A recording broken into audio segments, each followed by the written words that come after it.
After the Enclave's destruction, the refugees of Arroyo and Vault 13 resettled, building a new community with the aid of the Garden of Eden creation kit.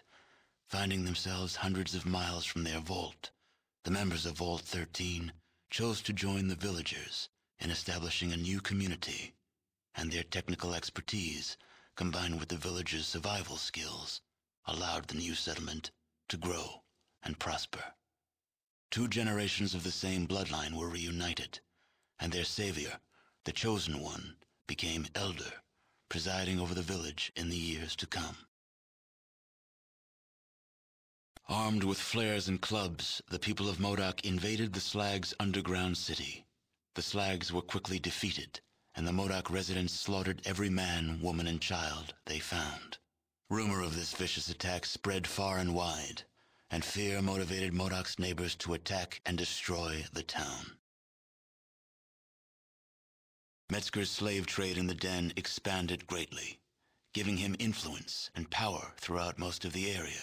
Breeding pens were started, and eventually, no one was safe from the threat of being enslaved. Travelers avoided the den, hearing of the evils committed within its walls. In the years to come, Vault City suffered greatly from raider attacks. Eventually, the situation grew so desperate, the citizens were forced to request aid from NCR. Within a month, a large detachment of the NCR's military was stationed in Vault City.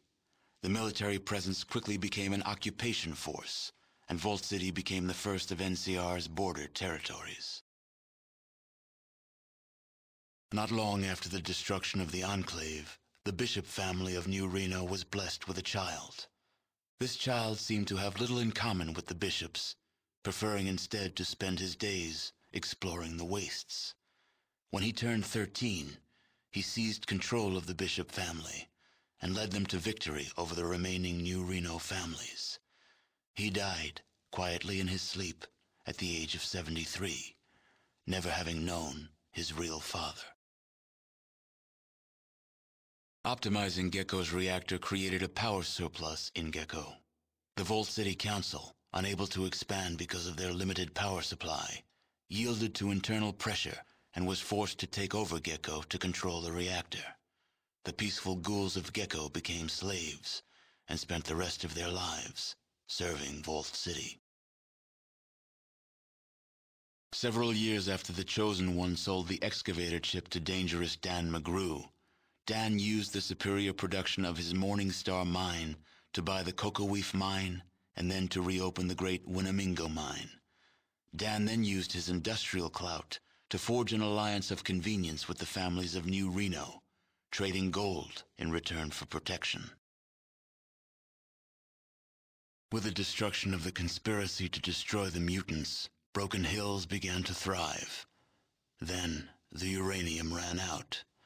The city, having lost its sole reason for existing, slowly dispersed. The residents carried their riches with them, leaving the place a windswept, desolate ghost town. A few holdouts remained, attempting to eke out a pathetic existence, but eventually, they too disappeared.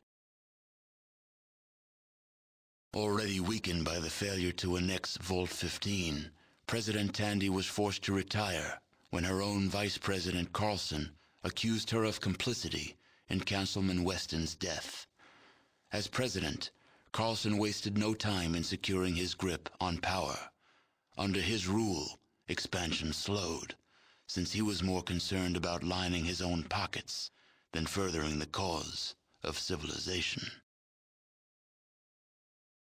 The squatters of Vault 15 continued their meaningless, non-productive lives.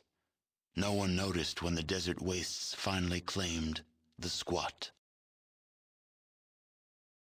By eliminating the death clause of Vault 13, you banished yet another species of the realms of extinction, proving once again that genocide is a viable solution to any problem. The Shi flourished, creating a botanical scourge on the radiation surrounding their beloved town. Though this vine could not grow in other soils, the Shi took care to nourish it in their lands. they continued to grow in strength and prominence, forming the basis of a new empire. As for the tanker vagrants, well, as vagrants do, they drifted on.